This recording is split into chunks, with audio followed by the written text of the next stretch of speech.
of music. You've met some colourful people along the way, haven't you? Yes, I have. Like Clint Eastwood. Tell us about Clint Eastwood. Well, I gave him a ride from Paramount, I think, to Santa Monica. And all we did was talk about jazz. He loves jazz. You're a jazz fan as well. Oh, yeah. I played the trumpet. And you've played with trumpet with somebody quite well known, yeah? I played with Charlie Parker. Charlie Parker, come on! The Bird. Well, he wasn't. First of all, Barry, I was a mediocre trumpet player, but I was white. Yeah. And they loved it. Yeah. And we were in Oscar Peterson's, the Canadian pianist, right. apartment. Yes. Yeah. And his horn was in hock. We all had to chip in and get $15 to get his horn out of hock. Right. But I'm telling you something, it's a peak experience. There are certain people that are so much greater than their peers. Right. You know? And like Seymour Hoffman, yeah. you know, great actor. He's just far and above yeah. their peers. Guys like Michael Jordan, yeah. Muhammad Ali. A lot of musicians, a lot of actors, yeah. like Brando, yeah. Laurence Olivier. Now, Marlon Brando's another guy that you've met. And, I spoke with him 3 days before he died. Oh, no. Yeah. Yeah? Yeah. He was a misunderstood man. He didn't like to act. He was ashamed of it. Why? Well, first of all, he was from Nebraska, and it came so easy to him. Right. And the only time he worked is when he needed $2 million every other year. That's all. That's a lovely position. Okay, I'll do in. Superman, yeah. you know. Yeah. But he was always for the underdog. Was it not enough of a challenge to him, perhaps? It wasn't at all. No. He thought it was kids' play. He really, really did. Yeah. The day he died, he never realized how good he was. Yeah. Yeah. But he must have known that he was a star. He was a superstar. Yeah. The people loved him in films, and films would sell just for having his name absolutely. in it. You know? Yeah, him and Sir Laurence Olivier, they were different types. Brando was a method actor. Right. And give you a little history on method. It's Stanislavski, the Russian director, the Russian actor, started the method, and essentially you try to become that character. Yeah. You try to incorporate that character. And a lot of method actors would be the character for like 2 weeks before Dustin Hoffman famously does it, yeah. Exactly. But Laurence Olivier was the opposite. He just pretended to be an actor, to be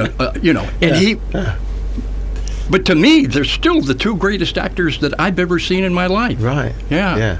And you've come across quite a few. Yeah, James Dean was an early method actor. Yeah. Now, living in Hollywood, I mean, did you know that it was like such a fancy place, and you know, I mean, do you get blasé about it?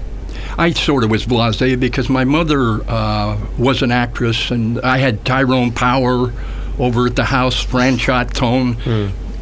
I'm sure none of these people know what I'm talking about, but they were really great big actors in those days. Yeah.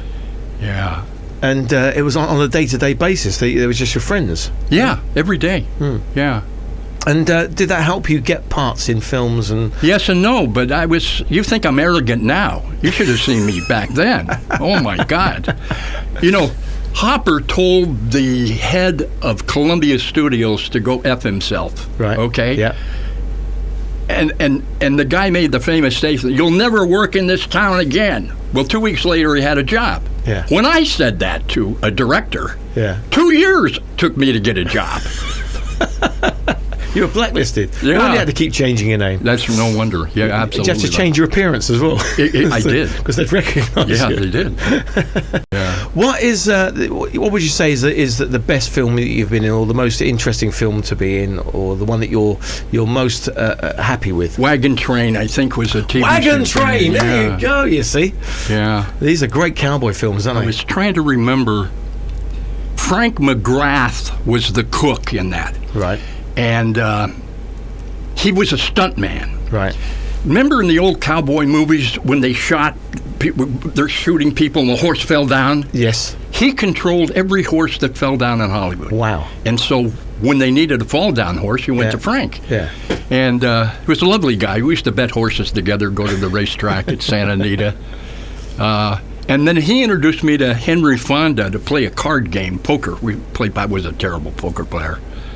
But this is interesting because Henry Fonda said, my son's wants to do a movie. Yeah. It's called Easy Rider. Right. He says, you're a young guy, Yeah. Crash. Read the script. Tell me what you think about it.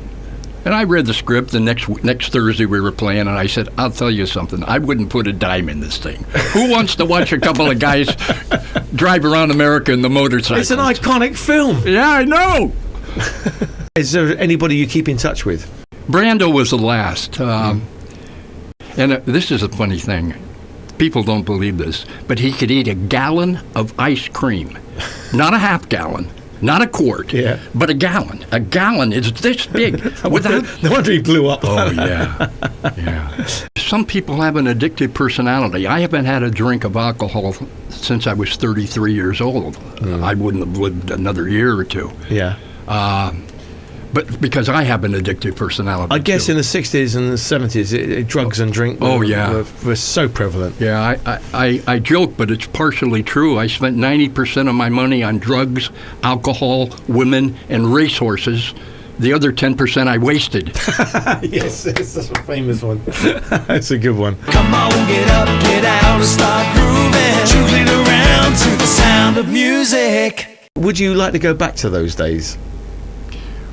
Well, not at my age. No. It would be very difficult, but it was a prime time. It was a peak experience. It was actors want to be in the moment, and when you're in the moment, a feeling comes over you like you've never had before.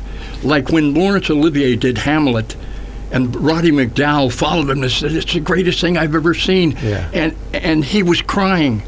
He was crying. He says, "I don't know what I did." Yeah. He didn't know how it happened. No. It just happened in the moment. It took him over. Yeah, it took him over. Yeah. That's exactly it. Yeah. And is it almost also a bit like a drug where it's such a high that suddenly you can get depressed and have a bigger low? Because you find I've never suffered from depression, but I can remember when I was in a play in Berkeley, California, and the leading lady and I couldn't stand each other because her boyfriend didn't get my part. Right. They auditioned 400 men for my job, and I got it. Yeah. But anyway, just one time I just did a different move, and I kissed her on the forehead, and my God, it just felt so good. It was just in the moment. Yeah. It's indescribable. It's amazing. You can keep and those they stay with you. Those memories. Yes, they do. Yeah, isn't that wonderful? It is. Yeah. So it really is.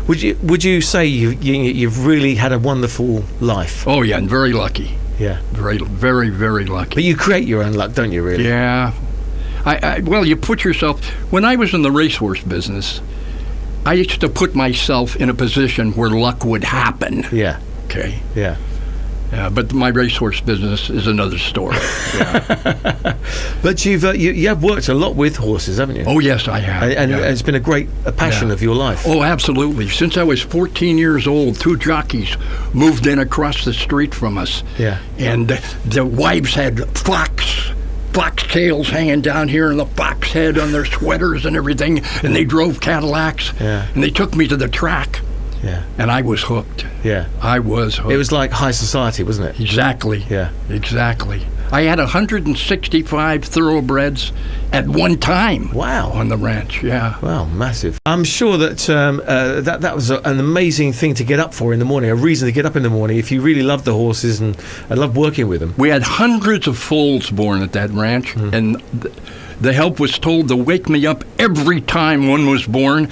And when that thing gets up and struggles to its feet, I said, that's the next Derby winner. Really? Every one of them, I said that. Excellent. Yeah. And did you have a really good relationship with the horses, you know? Yes, I did. You must form relationships. Yes, you do. Yeah. Yeah, I loved horses. I have very little advice to give people, but the first advice I have 6 daughters. Right.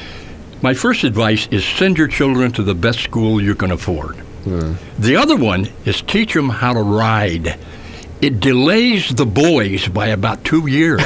Yes, they have responsibilities. They have to take care of that horse. And for some reason, young guys don't go to the stables. There's a bunch of young little girls there. Yeah. And the boys don't come around till about they're 18 years old. Yeah. Yeah. It gives them an interest rather than developing the interest in guys. Like they've got exactly. They have responsibilities. They want to be on the horses. Exactly. Yeah. That's a good one. That's a Yeah. very good bit of advice Yeah. there. Yeah. Well, thanks for coming in, Crash, and it's great to see you. And let's hope that we can meet up and maybe share some stories again sometime. Because Okay, it's an been extreme very pleasure. interesting. Thanks Thank very you. much for coming.